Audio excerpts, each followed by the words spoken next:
بسم اللہ الرحمن الرحیم کیف کان بدء الوحی الی رسول اللہ صلی اللہ علیہ وسلم وقول اللہ جل ذکرہ انا اوحینا الیک کما اوحینا الی نوح والنبیین من بعدہ۔ آپ صلی اللہ علیہ وسلم پر وحی کا آغاز کیسے ہوا؟ نیز اللہ عز و جل کے فرمان کی وضاحت کہ ہم نے آپ کی طرف اسی طرح وحی نازل فرمائی ہے جس طرح ہم نے حضرت نوح علیہ السلام اور ان کے بعد آنے والے تمام انبیاء علیہ السلام کی طرف وحی نازل کی تھی۔ حدثنا الحمیدی عبداللہ بن زبیر قال حدثنا سفیان عن یحیی بن سعید الانصاری قال اخبرنی محمد بن ابراہیم التیمی انہ سمع علقمة بن وقاص اللیثی یقول سمعت عمر بن الخطاب رضی اللہ عنہ علی المنبر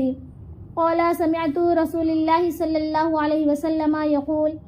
انما الاعمال بالنیات وانما لکل امرئ ما نوى فمن كانت ہجرته الى دنیا یصیبها او الى امرأة ينكحها فہجرته الى ما ہاجر الیہ۔ حضرت علقمہ بن وقاص لیثی کہتے ہیں کہ میں نے عمر بن خطاب رضی اللہ تعالی عنہ کو منبر پر یہ کہتے سنا کہ میں نے آپ صلی اللہ علیہ وسلم سے سنا کہ آپ فرما رہے تھے اعمال کا دار و مدار نیتوں پر موقوف ہے اور ہر آدمی کو اس کی نیت ہی کے مطابق اجر ملے گا۔